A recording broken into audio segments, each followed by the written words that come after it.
ನಮಸ್ತೆ, ಶ್ರೀ ಯೂಟ್ಯೂಬ್ ಚಾನಲ್ಗೆ ಸ್ವಾಗತ.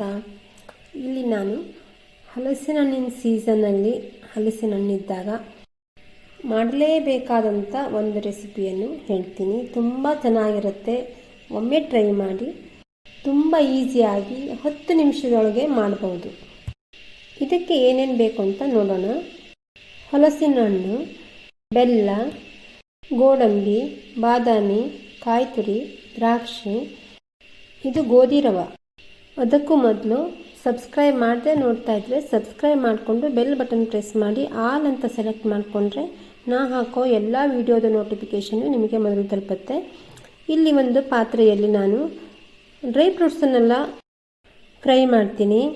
ಸ್ವಲ್ಪ ತುಪ್ಪ ಹಾಕಿ ಬಾದಾಮಿ ಸ್ವಲ್ಪ ಫ್ರೈ ಆದ ನಂತರ ಗೋಡಂಬಿ ಹಾಕ್ತೀನಿ. ಗೋಡಂಬಿ ಸ್ವಲ್ಪ ಫ್ರೈ ಆದ ನಂತರ ದ್ರಾಕ್ಷಿಯನ್ನು ಹಾಕ್ತೀನಿ. ಸಣ್ಣ ಉರಿಲಿ ಫ್ರೈ ಮಾಡಬೇಕು. ಎಲ್ಲವನ್ನು ಫ್ರೈ ಮಾಡಿದ ನಂತರ ಅದನ್ನು ಬೇರೆ ಪಾತ್ರೆಗೆ ಶಿಫ್ಟ್ ಮಾಡ್ತೀನಿ. ಬೇರೆ ಪಾತ್ರೆಯಲ್ಲಿ ಒಂದು 4 ಸ್ಪೂನಷ್ಟು ರವಾವನ್ನು ಫ್ರೈ ಮಾಡ್ತೀನಿ. ಸ್ವಲ್ಪ ತುಪ್ಪ ಹಾಕಿ ಫ್ರೈ ಆಗಿದೆ. ಈಗ ಕಟ್ ಮಾಡಿಟ್ಕೊಂಡಂಥ ಹಲಸಿನ ಹಣ್ಣನ್ನು ಹಾಕ್ತೀನಿ. ಹಲಸಿನ ಹಣ್ಣು ಸ್ವಲ್ಪ 1 ನಿಮಿಷ ಅಷ್ಟು ನಾವು ಫ್ರೈ ಮಾಡಬೇಕು. ನಂತರ ಮೊದಲೇ ನೀರನ್ನು ಕಾಯಿಸ್ಲಿಕ್ಕೆ ಇಟ್ಟಿದ್ದೆ, ಆ ನೀರನ್ನೇ ಇಲ್ಲಿ ಹಾಕ್ತಾ ಇದ್ದೀನಿ. ಅಂದರೆ ನೀರು ಬಿಸಿಯಾಗಿದ್ದಾಗ ತುಂಬ ಬೇಗ ಆಗುತ್ತೆ. ನೀರಿನ ಬದಲಿಗೆ ನಾವು ಹಾಲನ್ನಾದರೂ ಹಾಕ್ಬೋದು, ಆದರೆ ಬೆಲ್ಲದಲ್ಲಿ ಏನಾದರೂ ಹುಳಿ ಅಂಶ ಇದ್ದರೆ ಹಾಲು ಹಾಕಿದಾಗ ಅದೊಂದು ರೀತಿ ಅಷ್ಟು ಚೆನ್ನಾಗಾಗಲ್ಲ. ಅದಕ್ಕೆ ನಾನಿಲ್ಲಿ ನೀರನ್ನು ಹಾಕಿ ರವೆ ಮತ್ತು ಹಲಸಿನ ಹಣ್ಣನ್ನು ಬೇಯಿಸ್ತೀನಿ. ಎಂಡಲ್ಲಿ 1 ಕಪ್ಪಷ್ಟು ಮಾತ್ರ ನಾನು ಹಾಲನ್ನು ಹಾಕ್ತೀನಿ. ಇಲ್ಲಿ ಅಕ್ಕಿ ರವಾನೂ ಹಾಕ್ಬೋದು, ಅಕ್ಕಿಯನ್ನು ಬೀಸಿ ತರಿಯಾಗಿ ಮಾಡಿಯೂ ಹಾಕ್ಬೋದು. ನಾನಿಲ್ಲಿ ಗೋಧಿ ರವಾವನ್ನು ಹಾಕಿದ್ದೀನಿ. ರವೆ ಮತ್ತು ಹಲಸಿನ ಹಣ್ಣನ್ನು ಒಟ್ಟಿಗೆ ಹಾಕೋದ್ರಿಂದ ಕರೆಕ್ಟಾಗಿ ಬೆಂದಿರುತ್ತೆ. ರವೆ ಜೊತೆಗೆ ಹಲಸಿನ ಹಣ್ಣು ಬೆಂದಿರುತ್ತೆ. 2 ಬೆಂದಾದ ನಂತರ ನಾನಿಲ್ಲಿ ಬೆಲ್ಲವನ್ನು ಹಾಕ್ತೀನಿ. ಜಾಸ್ತಿ ಬೆಲ್ಲ ಬೇಕಾಗಲ್ಲ, ಹಲಸಿನ ಹಣ್ಣು ಸ್ವೀಟ್ ಇರೋದ್ರಿಂದ ಸ್ವಲ್ಪ ನೋಡಿಕೊಂಡು ಹಾಕಬೇಕು. ಸ್ವಲ್ಪ ಹಲಸಿನ ಹಣ್ಣು ಇದ್ದರೂ ದಿಢೀರಂತೆ ಯಾರಾದರೂ ಗೆಸ್ಟ್ ಬಂದಾಗ ಮಾಡುವಂಥ ರೆಸಿಪಿ. ಹಾಗೆಯೇ ನನ್ನ ಹಿಂದಿನ ವಿಡಿಯೋದಲ್ಲಿ ಹಲಸಿನ ಹಣ್ಣನ್ನು ಯಾವ ರೀತಿ ವರ್ಷ ಪೂರ್ತಿ ಸ್ಟೋರ್ ಮಾಡುವಂಥ ವಿಧಾನವನ್ನು ನಾನು ತಿಳಿಸಿದ್ದೆ.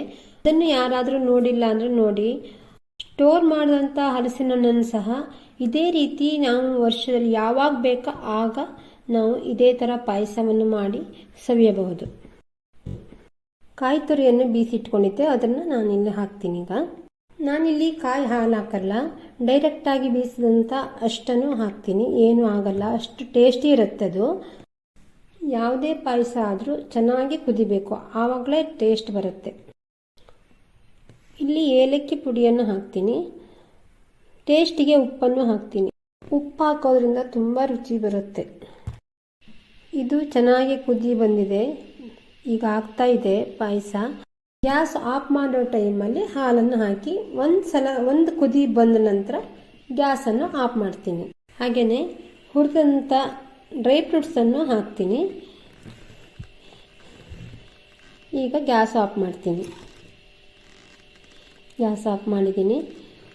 ತುಂಬ ಟೇಸ್ಟಿಯಾಗಿರುತ್ತೆ, ನೀವು ಒಮ್ಮೆ ಟ್ರೈ ಮಾಡಿ.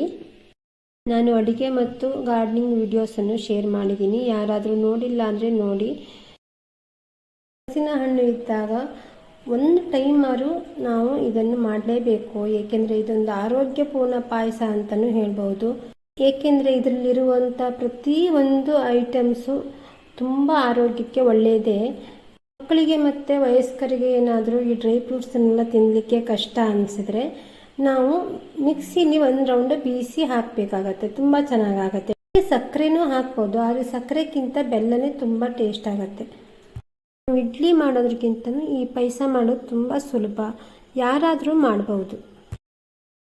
ಈ ವಿಡಿಯೋ ಇಷ್ಟ ಆದರೆ ಲೈಕ್ ಆ್ಯಂಡ್ ಶೇರ್ ಮಾಡಿ.